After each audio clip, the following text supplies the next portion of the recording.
I'd like to welcome you to the 13th Lynn W. Day Distinguished Lectureship in Forest and Conservation History, sponsored by the Forest History Society, the Duke University Department of History, and the Nicholas School of the Environment. I'd also like to welcome any members from the Triangle chapter of the Society of American Foresters, as well as the student chapters of SAF from Duke University and NC State University, and remind you that tomorrow is the 6th annual Duke Student Chapter SAF Forest Symposium, this year entitled Establishing Roots, Incorporating Community Values into Forest Management, and this will be held from 9 to 4 p.m. in the Bryan Center tomorrow. The Distinguished Lectureship seeks to recognize a scholar or leader in natural resources that is shaping our understanding of human history and environmental change. In addition to recognizing evolving scholarship, the lectureships aim to be accessible to a broad audience on unique and provocative topics and philosophies, and they all consider elements of the moral challenges of living sustainably on the earth. Information about the previous lectures given by noted environmental historians Bill Cronin, Steve Pine, Donald Worster, Char Miller, Roderick Nash, and Patricia Limerick, among others, can be found on the Forest History Society's website at www.foresthistory.org. The lectureship was named for Lynn Weyerhaeuser Day, a longtime supporter of the Forest History Society. She was committed to forest conservation, environmental issues, human welfare, and international development.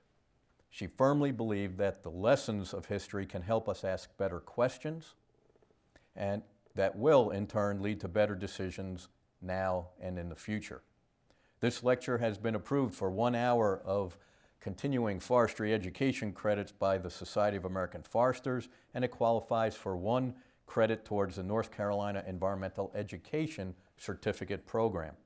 If you are interested in the CFE credit hours, please make sure you sign the sheet in the back and pick up your certificate. Following the lecture, you're invited to join us outside in the lobby for a reception. And to introduce our speaker today is Norm Christensen, who, among many other roles, was the founding dean of the Nicholas School of the Environment and a past member of the board of directors for the Forest History Society. Thank you. It's my great pleasure and honor to introduce Dr. Richard White, this year's Lynn W. Day Distinguished Lecturer in Forest and Conservation History. Dr. White began his career at Michigan State University after completing his doctoral work at the University of Washington. That work was dealing with the historical connections among land use and environmental and social change in a community in the Pacific Northwest. His academic journey subsequently took him to the University of Utah and eventually to the history department at Stanford, where he is now the Margaret Byrne Professor of American History. Those themes, land use, environment, social change, are persistent threads throughout that academic journey. His many books and papers have focused on historical change among Native Americans, the settlement and development of the American West, the development of the Columbia River, and most recently, the development of the Transcontinental Railroad. He's recipient of numerous awards, including the MacArthur Fellowship, the Andrew W. Mellon Foundation's Distinguished Achievement Award in the Humanities, and the Autry Humanities Award.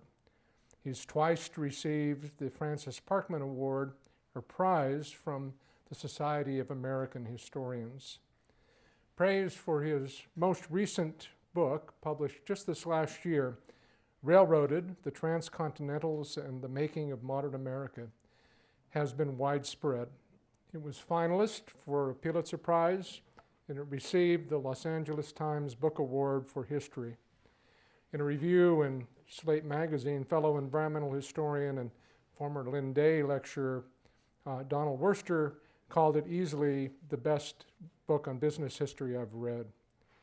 Among his many other recognitions, I think I would call attention to the receipt of his several awards for distinguished teaching and mentoring. I had the pleasure of meeting Dr. White over 25 years ago at a workshop that brought together environmental historians with ecologists who were interested in landscape change. That workshop was intended to explore opportunities for cross-communication and collaboration between these two communities of scholars. Dr. White gave a presentation aimed in particular at having us ecologists understand the objectives and motivations of environmental historians. He told us that scholarly excellence in history was not simply a matter of careful gleaning of facts from archival and oral sources. It also rested on the development of significant themes and compelling narratives. And that's exactly how his peers described his work. Careful scholarship, significant themes, compelling stories. I think you'll agree with that assessment as he makes his presentation today. His topic is, If You Build It, the Transcontinental Railroads and the Environmental Consequences of Premature Development. Is to tell a story, and actually two stories. One is a story about a disaster that everyone thought was happening in the late 19th century, and it didn't happen. The other one is about a disaster that did happen, but as it happened, virtually everyone regarded it as an iconic American success. Both of them are railroad stories. Both of them have to do with transcontinental railroads. Now, railroads in the 19th century, as this slide shows, form a bridge between an organic world of wood, animal power, water, and wind, the world that existed before the trains come into being in the United States in the late 19th century, and an industrial world, the world the railroads represent, that's going to be iron, steel, steam power, and coal. But what can seem a stark divide in human history and natural history looks on closer examination more mixed and muted. Maybe I've been working with railroads too long, but mostly when I look at this 19th century technology, it looks quaint. These look like small machines, as they are. This is still at a stage where, as you can see, the Central Pacific doesn't have enough coal. It's burning wood, which is an incredibly inefficient fuel. But as you look at it here, it's hard to say that there's a sharp divide here between the organic and the inorganic. The differences between the regimes, what used to be called the ecotechnic, the world of wood and water, etc., and the paleotechnic, the new world of coal and iron and steel, was more a matter of degree. I'll only cite three reasons for this. First of all, because steam, steel, iron, and coal are really only the organic transformed. They're not really that divorced, that far from the natural world. Second, because the construction and operation of these railroads in the late 19th century could not be divorced from the organic world. They demanded large amounts of wood, one of the things I'm going to talk about. They demanded access to relatively pure power, and most of the labor that built them was human labor and animal power. And third, because particularly in Western North America, they existed largely to carry commodities derived from the organic world. The railroads of the Western United States, the ones I'm going to be talking about today, are freight roads. And what they carry overwhelmingly is going to be timber, coal, ore, livestock, and grain. That comprises over 80% of their cargo. These are railroads that transport the natural world. Now, in amplifying the railroad's direct relation to and their alteration of the natural world, I'm going to concentrate on woods and forests, because this is a Forest History Society lecture, after all. What I'm going to say is not particularly novel or controversial. It's the story about a disaster that everybody waited to happen in the 19th century and never really happened. What they feared was a timber famine. Their fears were exaggerated and ultimately misplaced, but they were very common, and historians are very well aware of them. And they're often used as a sort of cautionary tale that we should never worry about resource shortages, because in fact, what will happen is that we will find other commodities to substitute for them. And in this case, we did.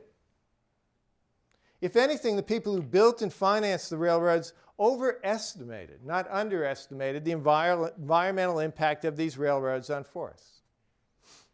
I will, however, make a second set of points, which I do expect to be more controversial, and which go to a larger point about gauging environmental change. These points concern the indirect consequences of the railroads on the natural world. Too often we concentrate on the direct impact of human actions, slighting the indirect and ultimately far more far-reaching consequences. My arguments about these indirect consequences challenge ways of doing history that are far more deeply entrenched than I ever thought, not only among popular readers of history, but among my fellow historians. I believe that many historians, indeed I've been confronted in talks I've given, that many historians think certain kinds of environmental changes are utterly inevitable.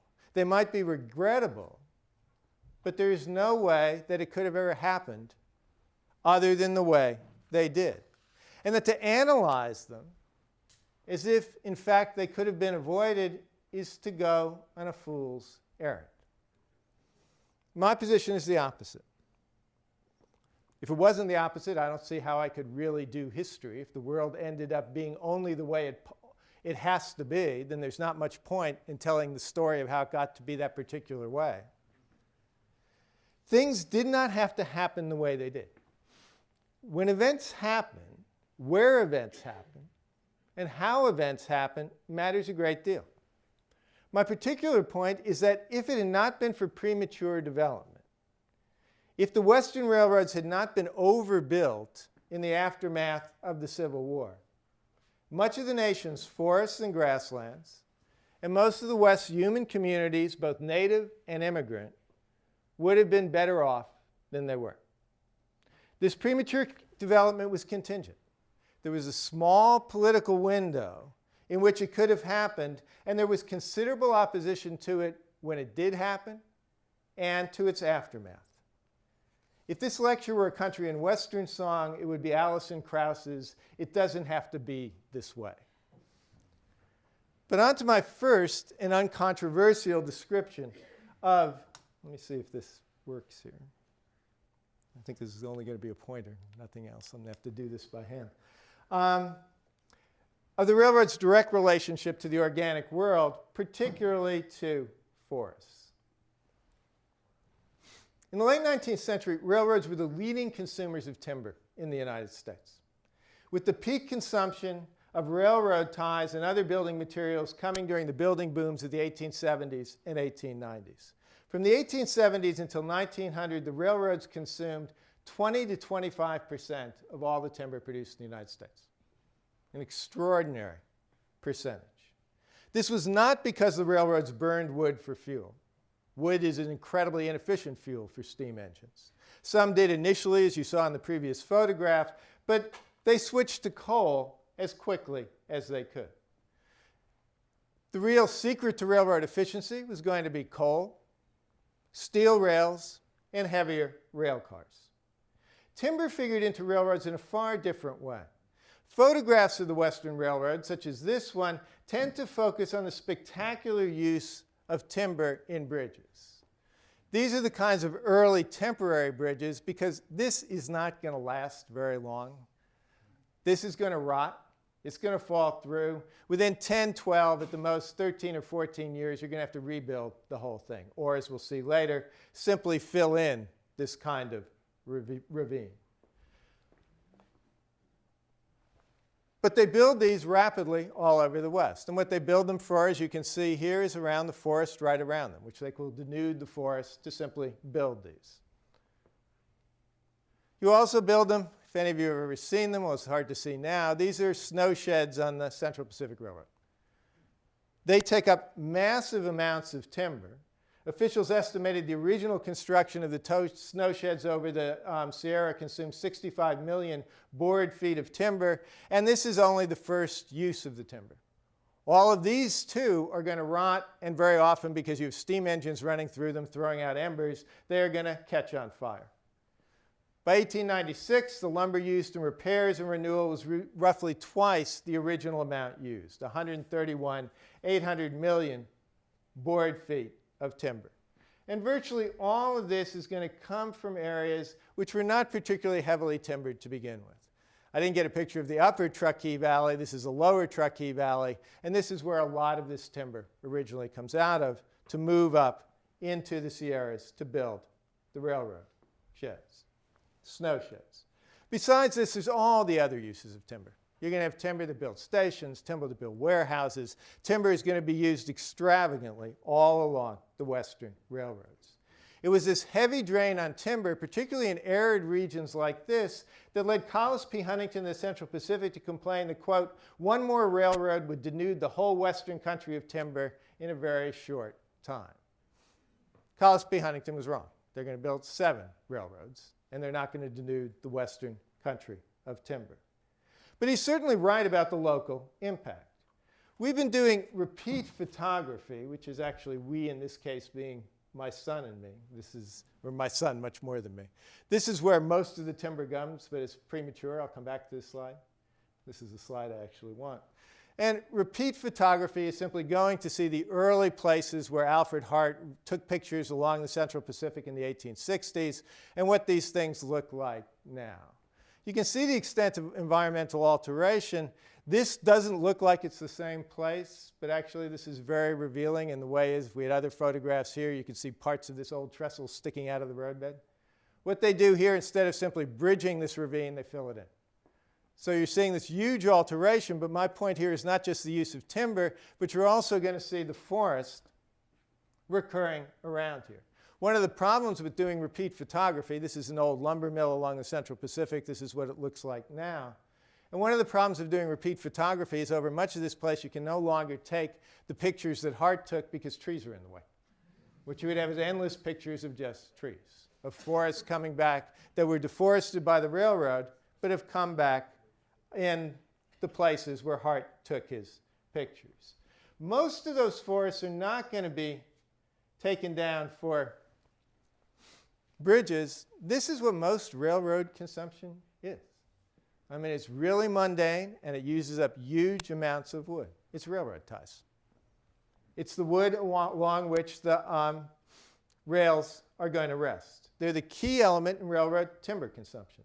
Depending on spacing, and this is probably more detailed than you need, but once you've recovered this kind of detail, you have to share it with an audience. Is depending on spacing, the number of cross ties per mile varied from 2,641 if they're spaced 2 feet apart on the best railroads to 1,761 feet spaced 3 feet apart on the worst. These aren't going to build you very much track. This is the kind of timber that is going to go into the rails. As you see it here, much of this timber that comes out is not going to be, though as it is in Indiana or other places that I'll talk about briefly, coming from second or third growth. This is from old growth forests. Much of the timber that's going to be used on the Central Pacific, the first slide I used you, is actually going to be redwood timber. These are going to be trees 300 feet tall that are cut down to be carved up into essentially toothpicks, to be used to put on tracks across the West. These are going to be 6 inches thick, 8 inches wide, and 8 feet long. And because like so many things in the 19th century, they weren't really good at measuring, they cut them down, and they don't work, and they're rejected. So they usually, out of every 3 ties they use, they're going to reject one of them. We could form a map of Western railroads, and I'll come back to this slide in a second, simply by looking at where the trees that make up the ties and the bridges come from. The Truckee, the one I showed you in the snow, on the Sierras, they could get the trees by the track. But over much of the arid West, you can't do that. We could form a map on the reach of Western railroads into the forests of North America, and what you would find is that, in fact, the trees are going to be incredibly exotic. That you look at the Mexican Central, you're looking at trees from the American Midwest. When you look at like Tom Scott, who's building the Texas Pacific, trying to build it into California, he designates Grenville Dodge to find him timber. Grenville Dodge, for a railroad that's supposed to reach San Diego, has to go all the way up to the Pacific Northwest to find the trees that he wants to use for pilings and bridges. And to get the ties, he gets them out of the Santa Cruz Mountains behind Stanford, where I now teach. Forests thus fell far from the routes of the railroads that consumed them. I live in Redwood City, California, which has only a few and rather pathetic redwoods. When I first saw Redwood City, California, I thought, oh, this had once been Redwood Forest. Actually, it's never been Redwood Forest. But it is called Redwood City because that's where redwood came out of, from the Santa Cruz Mountains. And most of that redwood is going to be harvested in the Santa Cruz Mountains, turned into railroad ties, shipped out through Redwood City, shipped up to Sacramento, put on trains, and used to be railroad ties over much of the West. It was a port city. On the east side of the Sierra Nevada, you have far fewer trees. So what you're going to end up doing is having to import the trees from even further away. It's too hard and too expensive to ship redwood over the Sierra, so here they start bringing them in both from Rocky Mountains or from places further east. By the time you get into the Great Plains, what you're looking at is northern oak forests, southern yellow pine forests. All of them are going to find their ultimate resting place between rails on the Great Plains prairies and down into Mexico. If any of you have ever been to the Newberry Library, where actually some of the material and writing the book came from, Edward Eyre made his fortune selling Midwestern cedar down into the southern plains and Mexico. This is a huge business consuming millions of board feet of timber. But again, my point is here is they knew this was happening. And they also knew that this timber was not going to last. They have to keep replacing these timber. And this timber. And this is what worries them. It's not the initial shoddy construction that worries them. It's not these bridges that they know are going to have to be replaced. It's this endless and relentless work of the natural world on anything you build. Iron rusts, timber rots. You have to keep building it over and over and over again. And as I get to the second part of the talk and talk about premature development, that's the part you have to remember. You can't build anything once. You build something too early, you are spending a lot of time rebuilding it, using up resources on it, where it is not really using a return. So Western railroads are not so much built as constantly rebuilt. In the mid-1880s, when the Union Pacific took major renewals, it consumed about 2 to 3 million ties a year. They're using oak from Missouri and pine from Wisconsin and Minnesota, as well as timber from the Rockies. It's only when they get creosote to preserve ties in the 1890s that this consumption of timber is going to begin to slow down. And I could cite railroad after railroad. But what you're going to find is that they are going to harvest roughly 445,000 acres of timber a year simply to provide new timber to renew railroad ties. But if you think about it, that's not that much. 445,000 acres over a decade, that's going to be 4.5 million acres of timber a year. And in the 1890s, American forests are in rapid decline, but there's still 700 million acres of them. It's true that much of them are poorly stocked and not very good shape, but the railroads, for all their consumption, it's going to be a while before they run out of timber. But this is only going to be part of the timber that they provoke. This is a Solomon Butcher photograph of Custer County, Nebraska, and what everybody always focuses on, which I'll have to, there it goes, is the sod house. But here's the new house back here. Here's the barn. Here's the outbuildings. All of those are timber. All of those things, as the railroads expand, as the farmers expand with them, they too will begin to go into timber consumption. And even though they're going to use barbed wire fences, the fence posts are going to be timber. It's not just the direct consumption here, but it's going to be this transfer of the forests of Minnesota, Wisconsin, Michigan, out into the central prairies where these forests take this kind of shape. And all of that, too, is going to be the work of the railroads. Because of the expansion of the railroads, Americans and Canadians and Mexicans cut down forests to provide wood in places where there are no forests. And where the forest movement along the trains, the very trains that could haul this wood, particularly as you get further west, are going to destroy other forests that are growing there. One of the major causes of forest fires, particularly after Indian burning is going to be suppressed, is going to be accidental fires from the railroads. The sparks are going to be set off from steam engines. These are lands that they want to preserve both for their own timber use and for attractions for tourists, but they too go up. What you get, and they have good reason to worry, is that all of these uses, plus the uses further east, are just going to eat into American forests, and there are not going to be enough forests left for American consumption in the 20th century. That is their great fear. But of course, there's never a timber famine. By the 20th century, American forests are not contracting, they're expanding. Americans will actually increase their consumption of timber, but at the same time as farmland will revert back to forest in certain places, you are going to find that the timber famine is wildly overstated. And this is the first story that's told about railroads and timber, and railroads and natural change. There was all this fear, all this certainty there was going to be a resource shortage. It's the first great panic over resource shortage. Much of it goes into the creation of national forests, and it never, ever happened. People find substitutes. People find ways to make the timber they're using last longer. They find ways to use it more efficiently. And so, in the end, this is going to be the disaster that they're worrying about, and life will go on. Meanwhile, this is a success. This is going to be what they celebrate as what the railroads really achieved. But my argument is this isn't a success. This is actually what you're seeing here is the real problem. The problem that the railroads create even as people thought it was going to be successful. What the railroads are doing is creating a kind of development, and this farm can be part of it, which is ultimately going to be unsuccessful, and it's going to be premature.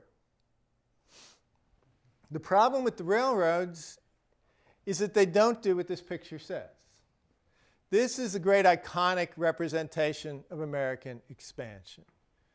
What it is the spirit of liberty, telegraph wire and Bible in hand, moving out, and you can see what Americans are supposed to do. There are prospectors down here, there's a covered wagon here, there's Indians and buffalo retreating before them here, and the railroads bring up the rear. The railroads are going to be the precursor to another kind of development symbolized by the city back there. It's a wonderful representation. It's one that I will never, ever be able to overturn. But the fact is the railroads are in the wrong place. By the time you get to the west, they're going first.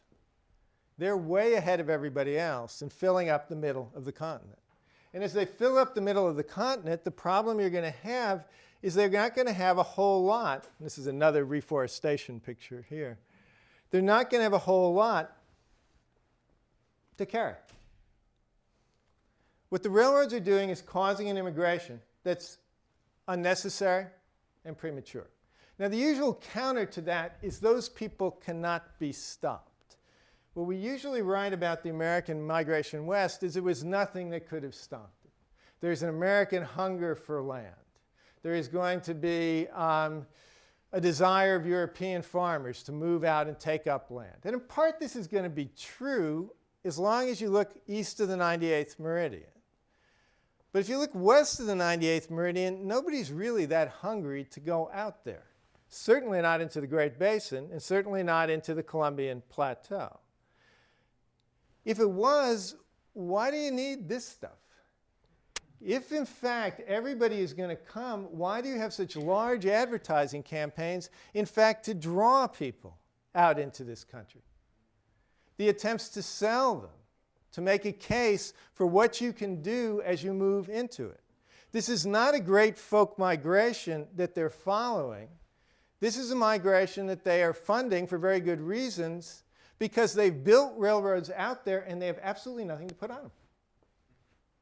What you need is cargo to carry. To get cargo to carry, you need people to produce it. That's one of the reasons why the thing that railroads are slammed for is totally wrong. Railroads are not trying to hoard land. They're not land speculating. They can't wait to get rid of it. Because what they want to do is get people to produce, to put them on the land. The usual kinds of metaphors that are used to describe Western migration are going to be water metaphors. They're going to be, it's a tsunami. It's a river flowing west. It's unstoppable. I'd keep the water metaphor. What I would do is just change it slightly.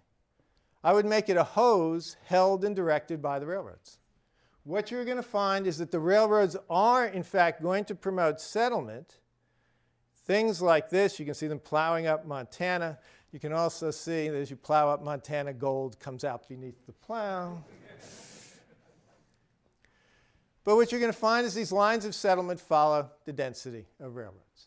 And up to about this point, the 98th meridian, there's really no harm done. It's west of the 98th meridian, along the big trunk lines that the problem is going to come.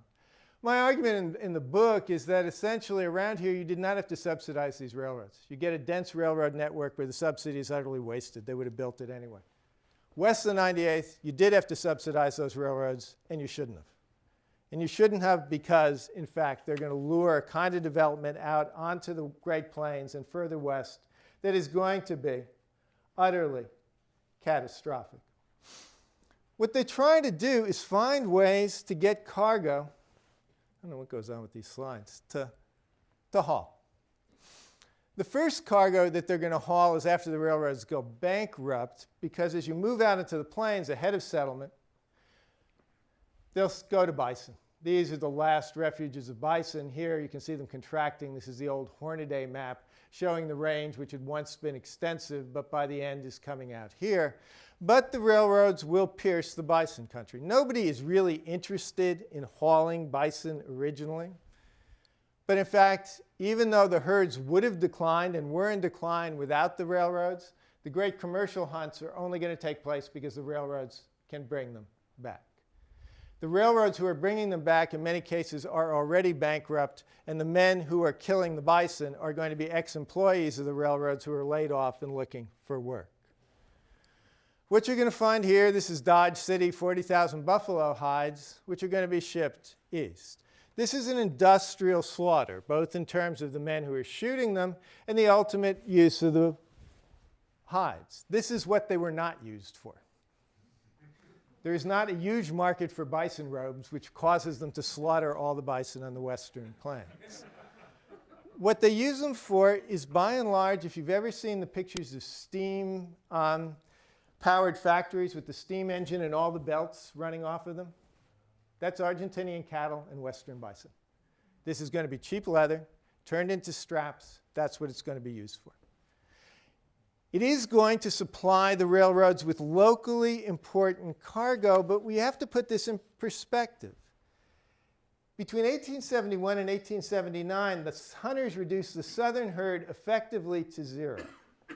Hide hunters took approximately 3.5 million bison from the southern plains in the 1870s, but these hunters were only learning their trade. This didn't turn out to be this way. It turned out to be more, these guys can cut some of them. There's another picture I don't think I have which shows them really defiling a buffalo. Much of this is going to be wasted. And much of the rest is going to be sold at relatively little price, and you might think that, in fact, the railroads are making money from it, but the railroads aren't. You can fit an awful lot of buffalo hides into even a small 19th century railroad car. If at a generous estimate 1.75 million hides reach market over 8 years in the southern hunt, that's 2,450 carloads of bison spread evenly out over 8 years, or about 306 carloads a year. Concentrated at a few stations, such as Dodge City, and providing a long haul to the east, it's a locally important source of traffic for roads such as the Atchison, Topeka, and Santa Fe. But the Atchison, Topeka, and Santa Fe still goes into receivership in the early 1870s. It remained an utterly unnecessary road over most of its route, and exterminating the bison did it no good at all. The whole episode in the end was pathetic. There had been so many bison, and now there were only an isolated few, and so little railroad space provided all the space needed to carry them to market that it's as if that aliens had come to Earth and been able to reduce everything they valued about it to a thimbleful and carried it away. Most of the buffalo are simply left to rot. They've served no economic purpose. They couldn't have been served otherwise. The railroads that haul them go bankrupt. It became typical of much of what's going to follow. This is a Charlie Russell painting of the winter of 1886 and starving cattle on the plains.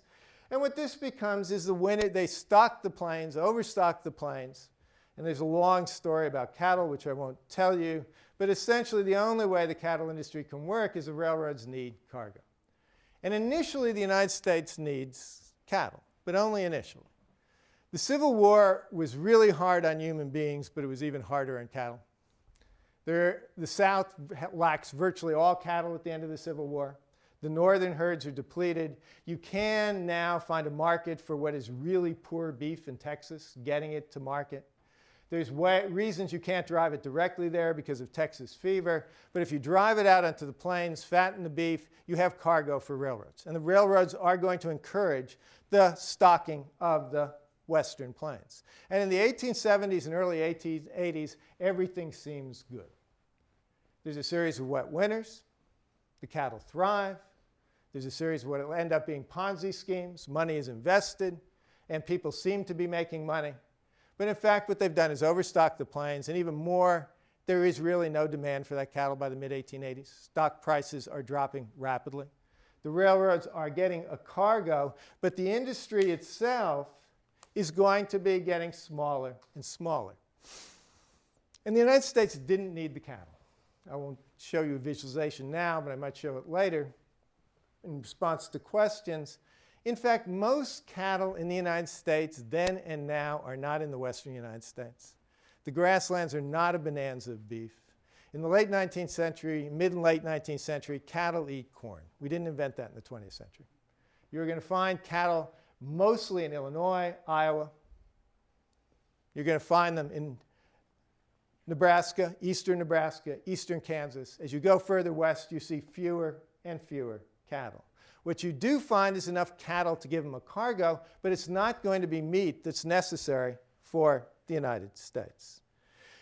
And even the people who knew the industry, a guy whose memoir I've become very fond of, a man named John Clay, who's brutally honest and often very funny, he wrote that it staggers you to think how we ever got along. He's talking about the means of doing business in the cattle business.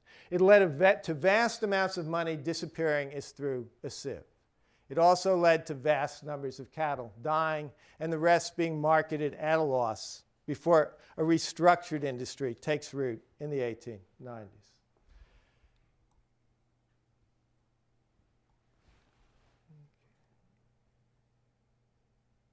I'm losing my track here. I will be back with this in a second. Okay, that moved to another one. Okay, I'm not going to show you these slides. You can go back and imagine a Simon Butcher slide, because the final part of this disaster is that these things are going to happen serially. Bison are exterminated. The cattle industry, the Western Range cattle industry collapses, but it's okay because farmers are moving west. And they will move west because they're attracted by those railroad advertisements that I've seen. And the argument that's put forth is that rain is going to follow the plow. It's a 19th century version of climate change. What you have is the argument goes, as you plow up the plains, it's going to release moisture. The more moisture that's released from the grasslands, the more rain you're going to get. The land is going to become a giant sponge that you're going to have, and they even measure it, about 10 miles ahead of settlement. You're going to be able to measure the increase in rainfall. It doesn't say why the rainfall stops. They can never figure out why the Great Plains won't become a giant lake, but at some optimal time, the rainfall will stop and you will have turned an arid region into a place where you do not need irrigation to grow crops. This is the kind of thing which in fact seems true in the 1880s. After the bad winters of the 1880s, you get a series of wet years. Plains cycles, climates are cyclical. You move out there, you come in, and if you hit it on a climatic cycle, it appears this is true. People are settling, the rains are coming, and you are successfully growing crops. Once again, you're growing crops that nobody really needs because, in fact, the world is being overwhelmed with wheat and corn. There is no shortages here. But the railroads are encouraging this because they need cargo. And they need it because by the 1880s, things had not really worked out for them. California is furious at railroads. They had thought that when the Transcontinental was completed, they're going to have a period of great growth. What happens in California between the 1870s and the 1880s and 1890s is California stagnates. Kansas is a bigger state than California at the end of the 1880s. Nevada, which the railroad runs through, actually loses population after the railroad comes through. The cattle industry has collapsed. The railroads are repeatedly going bankrupt. Rain follows the plow promises to make this whole endeavor worthwhile. It's not that they are lying. It's not that they are cynical. They are as taken in as anybody. They really believe that all of this is going to work. But rain didn't follow the plow. The railroads hauled settlers into western Kansas, and then they hauled them out again. The railroads watched the population of western Kansas fall by nearly half between 1887 and 1897 as drought and depression strike. Even Senator Ingalls of Kansas, who's a sort of corrupt Candide of the prairies, admitted that the expansion had led to, quote, empty railroad trains that run across deserted prairies to vacant towns. If all of this had happened by accident, it would be one thing, but it was planned and subsidized. The United States government devoted large amounts of money to subsidizing these railroads. Large amounts of investment went into it. A great deal of attention was paid to persuading people to undertake the industries that come up on the plains. And some people did make huge fortunes out of it. I teach at a university where the founder made a huge fortune out of it.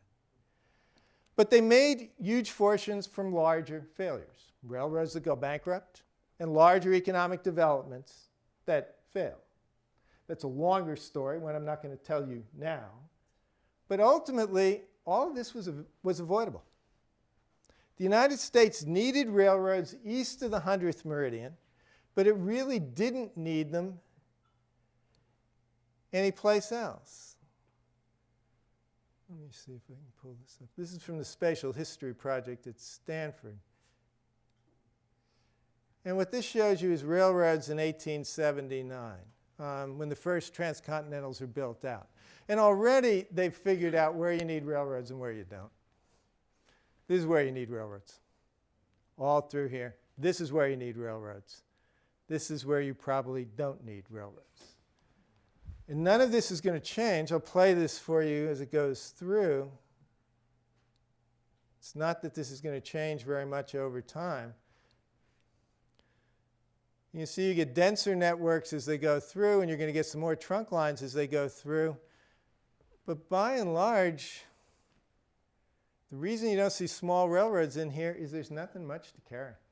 This is just transcontinental traffic, and the transcontinental traffic, if it's a longer story, doesn't exist. Most of the stuff is actually going to go by steamship down around here. They have to subsidize, well, so I won't even go into that one. But essentially what you have here is a kind of economic development that totally failed. But what we get is this is a great romantic period of American history. These are the great successes settling the western plains. They worry about an environmental disaster in terms of timber, which in fact they have pretty much under control. What they should have been worried about was what they regarded as their successes. What they should have worried about is 30 years of failure through here. This matters. Eventually they're going to be railroads, and eventually they're going to need railroads. They just wouldn't have been built prematurely. But you can imagine if, in fact, you didn't build these railroads, all the Indian peoples in this large area through here would have had another generation to adjust. Many of the environmental disasters that we think about in the 1870s, 80s, and 90s, from deforestation, local deforestation, to erosion, to overgrazing, to the kinds of things that come from silver production through here, wouldn't have happened because the railroads wouldn't have been there to call them out. Indian peoples would have been better off. All the people who attempted to settle this and then have to pull back would have been better off. The kinds of things they're producing are a glut on the economy and contribute to the depressions of 1873, 83, and 93. All of the things that they celebrate as successes were going to be really economic failures which lead to widespread social turmoil. So what we get here is an odd environmental parable around the railroads. One that's really hard to read into other places, but I think if there is sort of a cautionary tale element to it, is very often we have our eye on the wrong price. Precisely the thing that we're most worried about is the thing that probably, because we're worried about it, we'll be able to take care of it. It's the stuff we're not even thinking about, or that we think is actually going really well, can be the real environmental disasters that are going to unfold. And that's the irony of this development in the late 19th century. Thank you very much.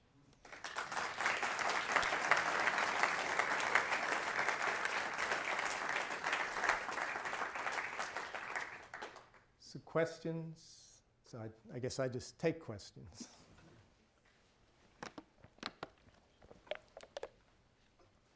I know there are questions. I'll just revert to being a professor. I'll wait forever. So. It's a bit of a small question, but maybe not.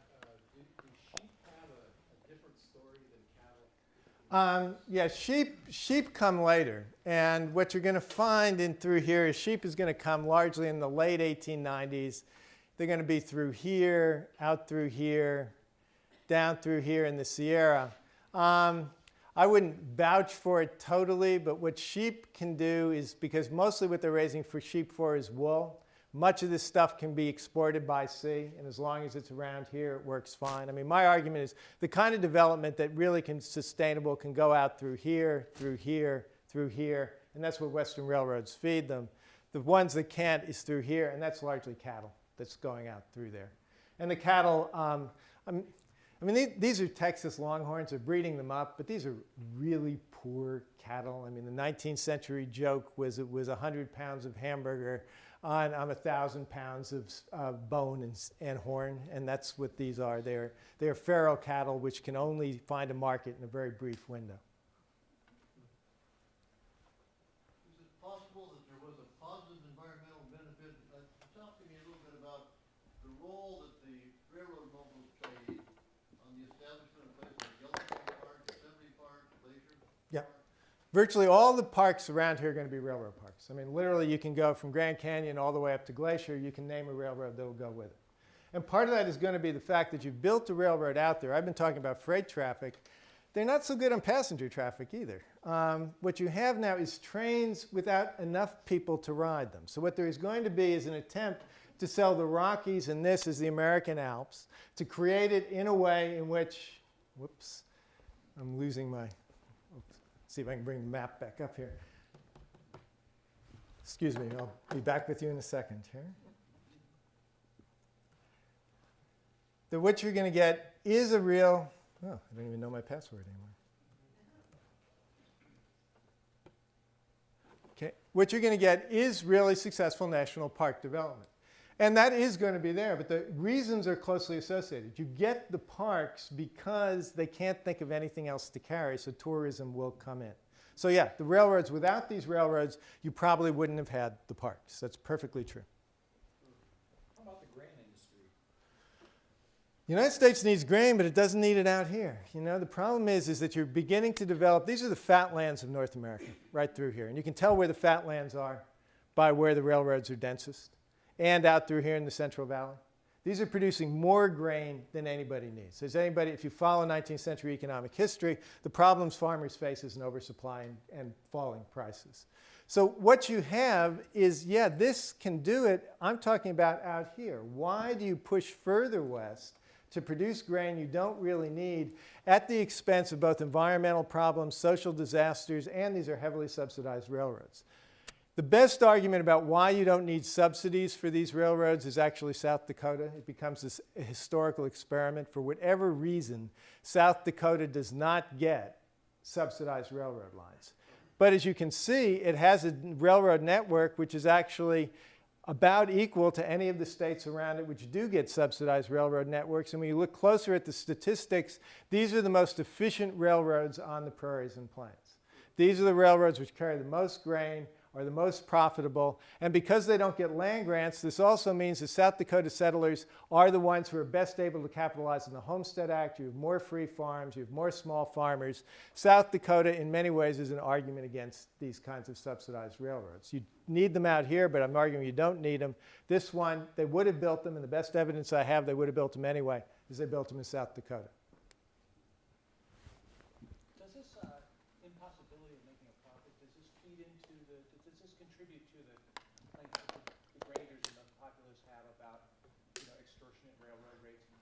Yeah, I mean, this is where things get complicated. The railroads are perfectly right that they are losing money on hauling traffic. The reason is they've overbuilt and they have nothing to haul. At the same time, the rates they have are too high compared to rates other places. But it doesn't mean that, in fact, the people who build these railroads all suffer together. They have no desire to sell transport. That's too strong. They would gladly sell transportation if they can't, but there's plenty of ways you can make money from a railroad besides selling transportation. What you have is insider contracts to build them. What you have is financing them, which is where most of them get their fortune. Collis P. Huntington of the Central Pacific and Southern Pacific says that he didn't make a penny, or he barely made a penny from the Central Pacific and Southern Pacific. He's probably telling the truth. He makes the money from the subsidiary companies, which sell the stock, sell the bonds, build the railroads. From that, he makes a huge fortune, which comes out of these railroads, but isn't the railroads themselves. So what you have is both sides are right. The railroads, there are too many railroads, and their rates aren't high enough to ensure them a profit. And at the same time, they are, as the Grangers insist, giant swindles, which are bilking farmers. Everybody gets to be right in the 19th century. So to fast forward to today, with all the consolidation, do you think now we have the size of the network we should have built in the first place? Well, now we have too small a network now. I mean, that's why Warren Buffett's going into it. I mean, the odd thing is we can't, if there's a Goldilocks story, there's no Goldilocks. We had way too many railroads, at least in the West, and I'm talking about the West in the 19th century. Then what we're going to do is abandon many of those railroads. They're right now, especially a place like the port in Los Angeles or ports up in here, there is not enough railroad capacity to move the goods that have to be moved. Warren Buffett realizes that. Warren Buffett's investments are to rebuild the railroad infrastructure. So the odd thing is now we probably need more railroads than we have. They're totally different kinds of situations where right now there is the traffic, at least when the economy improves, because what they always wanted we now have. They imagined there are going to be ships coming. Imagine that's China over there. That they're going to be sailing from China into San Francisco, getting on here. What they didn't, I mean, it's as if they didn't even read the newspapers. They're building this railroad. They're building the Suez Canal. The Suez Canal is going to be built the same time as the railroads. All the traffic that does come from China, does come from the east, is going to go through the Suez Canal to Europe and then to the East Coast. It's much cheaper to ship stuff by water than by land. So there is no need for this kind of transcontinental traffic. And even as I said, right through here, it is cheaper if you are a merchant in San Francisco, which keeps going away on me. If you're a merchant in San Francisco, it's going to be cheaper to ship the stuff by steamship. And what I discovered, until relatively late, it's going to be almost faster to ship it by steamship than to put it on a railroad train. So this is an uncompetitive means of transportation. Yeah, were there any contemporary voices who spoke about environmental degradation when this was happening? Yes, but they're largely talking about timber. I mean, that's the interesting thing. That what their focus is on is the resources that the railroads directly use. So we have this fixation on the timber famine, which is precisely the part, it's not that it's wrong, but they have a cure for that, which they will eventually find. All of these other things, no. I mean, they refer to buffalo as pests. And there are people who are going to see this as a tragedy, but buffalo are pests who waste grass. There's going to be the cattle industry, but in fact, farmers are going to provide more traffic than cattle. So even if all the cattle died, if it brings in farmers, that's all for the best. When the farmers fail, yeah, but then we're in the 1890s, we're in a depression, and people are worried about all kinds of social turmoil. But then again, in the early 20th century, you will be able to start not so much developing a lot of these areas, but California will finally boom. And you really will need transcontinental railroads, because what transcontinentals are really good for is fruit. You put them on refrigerated cars. You can't have refrigerated steamships around through Panama. You have special trains that will take them to eastern markets. And by that time, you begin to have railroads where, in fact, you can sell transportation. And even though I don't want to overrate him, the person who's the smartest of them is Jim Hill, who builds the Great Northern up here. He doesn't build it until the 1890s. And he gets a subsidy for this part, which everybody ignores. But he doesn't get a subsidy for this part And in fact, he doesn't really need the subsidy for that part because he is building a railroad to sell transportation. And when the country booms after the Depression of the 90s, Jim Hill gobbles up the Northern Pacific. He's going to gobble up many of these railroads and the Great Northern Securities stuff. And so this is the one where, in fact, by now you could, he's a little premature, but that's the time you need a railroad. The other ones, you can make a military case for this, but if it's a military case, then the government just should have owned it.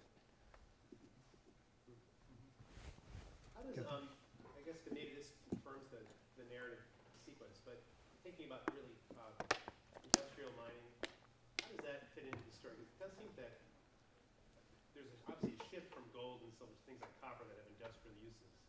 Yep. But, I mean, By the 20th century, when copper really takes off here, you probably need railroads like the Great Northern to haul it. But remember, by most of the time, we're awash in copper. I mean, we have some of the greatest copper deposits in the world up in here. Nobody has to go way out to Butte and out to that area to get copper. We don't need it. I mean, what I'm saying about all these resources, it's not as if there weren't eventually resources, but nobody needs it at the time. So what you do is develop it at a loss. And there's a wonderful set of correspondence between the Northern Pacific and the Great Northern talking about the price of hauling copper at Butte. And this is how they ran these railroads. Nobody can even figure out what they're charging. They can't figure out how much money they're making. And the best way that the copper miners can deal with the railroads, if there's a rate charge, you just shut down the mines. There's no market for it anyway.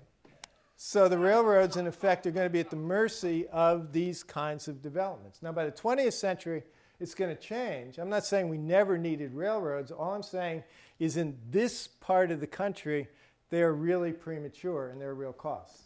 so I guess that's great. So my follow-up question is, this is a labor question, but does this particular vulnerability create added leverage for Western miners, for Western railroad workers to basically, can you connect this at all to the sort of trajectory of Western radicalism, which is going on at the same time?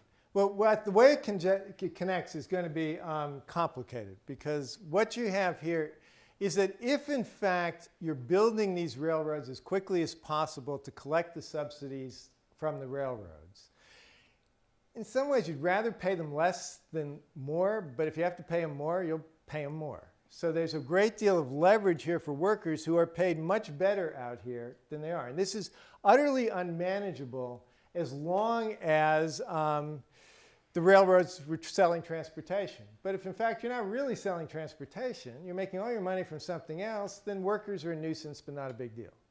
Once the competition comes in and you're actually trying to sell transportation, then you start squeezing the workers. And when you start squeezing the workers, what you get is the great railroad strikes of the 1880s, 1890s. But before that, in fact, Western railroad workers are much more highly paid than workers out here. And I can't prove it, but they pay so little attention to the costs of labor because they pay so little attention to the cost of anything except financial instruments that that's really not what their concern is. But by the 1880s, 1890s, yeah, then they're moving to break radical workers, and they do. And they do it through the agency of the state. The state helps build these things, and then it's the state, it's going to be troops that break the strikes. So the government is a critical part of all this. Is this at all, your interpretations of the 19th century, are they at all analogous to what's going on now with the construction of the push for light rail systems, high-speed rail systems? I would say not so much light rail where you can at least imagine the people who are going to ride them. High-speed rail, not so much in here, but high-speed rail in the West. I get hate mail for a lot of things, but I've never gotten as much hate mail as when I suggested that a high-speed rail system between San Francisco and Los Angeles was a total waste of public money and was going to be an absolute disaster. Then it was there. That, I think, is exactly the parallel. You're building something prematurely at an enormous cost. You have no control over the cost. The public is ultimately going to be left taking up the bag for which you have no demonstrable guarantee that anybody is ever going to ride these trains. It's not because I'm against high-speed rail. I think up through here you have, in fact, a history of a denser population, a history of people riding it. But through here, I mean, this is a train that doesn't even go into San Francisco or Los Angeles. I mean, they can't build that part. It's going to be a train that goes through the Central Valley, but not even to Sacramento. I mean, it's a train to nowhere. Don't get me started on high-speed rail in California.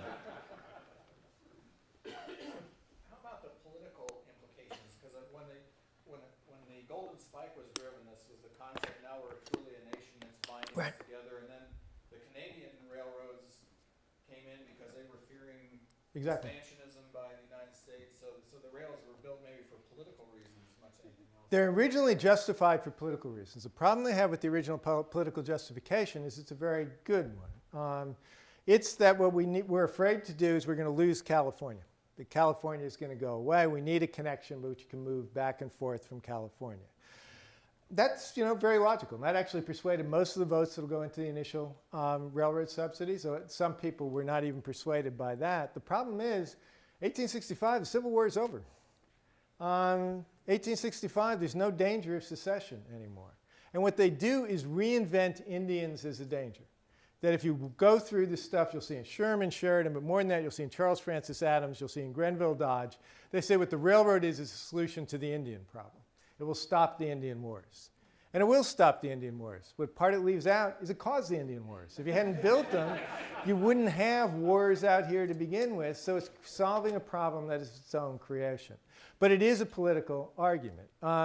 Canadian Pacific is the same thing, and the Canadian story is not that different from ours. But what they're afraid of is that Canada is going to sag into the United States, that the Canadian Pacific is going to provide a backbone for Canada, which will make it all one nation. The irony of this story is the Canadian Pacific is really run by William Van Horn, who's an American, and the Great Northern is run by James J. Hill, who's a Canadian, so we switch off people back and forth. There is a sort of plausibility to that, but by the time they actually get the Canadian Pacific built, the American attempts to take this part of Canada are not really going to be that dangerous. British Columbia is something else again. So there is more of a plausible sense in which the Canadian Pacific does serve Canada, but it too goes bankrupt. It too has to be bailed out by the government over and over again. It too has very little traffic and has the same kinds of problems as the Americans. And for all practical purposes, it becomes an American railroad because what they do is advertise in San Francisco, don't ship this way. What you should do is ship your stuff up here. I mean, there's a railroad running out of San Francisco, but forget that railroad. Ship it up to Vancouver. We'll charge far less rates than anything you can have here. Send it down to Canada. We'll put it onto the Great Lakes and ship it east. So that becomes the argument for the Canadian Pacific becoming an American line.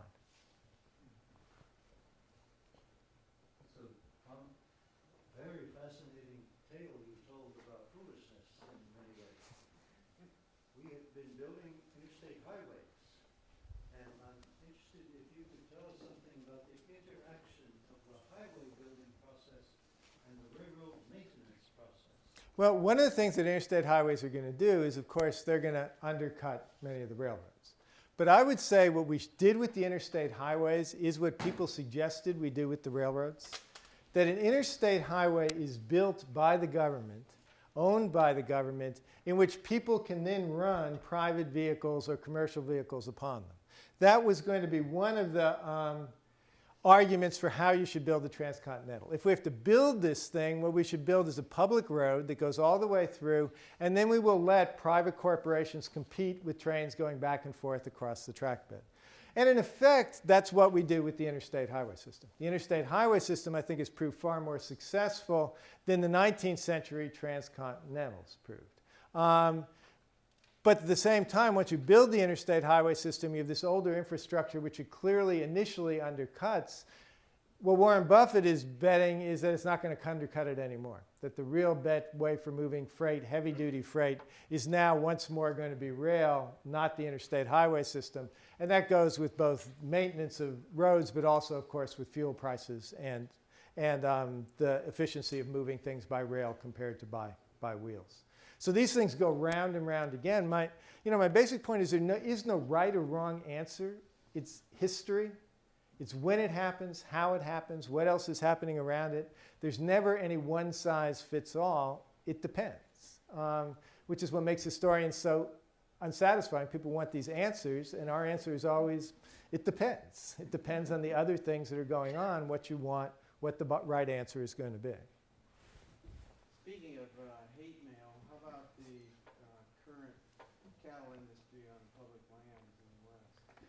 Well, that one it's not really a railroad story. How about the forests in the West? Well, what you have here, I mean, what is part of is this larger story, which we have never sorted out here. I mean, what we have is a version of how this country was settled, which was that it was individual entrepreneurs, individuals who come into the West, who make this country theirs without any aid, pull themselves up by their bootstraps. And in fact, you know, what we really have is we have a series of corporations subsidized by the government. We have very powerful corporations moving through here. The early cattle companies are corporate cattle companies. We have a whole system of ways in which people use and depend on public lands for production, so they have intimate relations with the government. I am not against grazing cattle on public lands. I think there should be sort of controls over it. And I think more and more of the West, there's a real worry that if you're not grazing cattle on a lot of these lands, it's going to be used for something else. And that something else is probably going to be subdivided and sold. It's not the forest lands, but the private grazing lands, and even in some of the BLM lands. So I think, you know, I am perfectly willing to live with a cattle industry out here. The land has been utterly transformed. It's not just wild land, but it also needs a certain kind of environmental regulation. I mean, this stuff isn't that hard. Anybody who's familiar with Western grazing, left to their own devices, the cattle will really beat this country up. But we also know ways in which we can stop cattle from beating this country up. And we also know ways, in fact, if you do grazing effectively, grazing will mimic fire, which we've now suppressed on those lands. And so, in fact, it can serve an environmental role. So I have a very complicated version about this. I've never been all cattle off, though I certainly want to see cattle regulated. And I think they probably, you know, depending on the kinds of markets, can afford to pay more than they're getting for these lands. And I'm being cut off. Well, I think we have to. Please help me thank Richard for being here.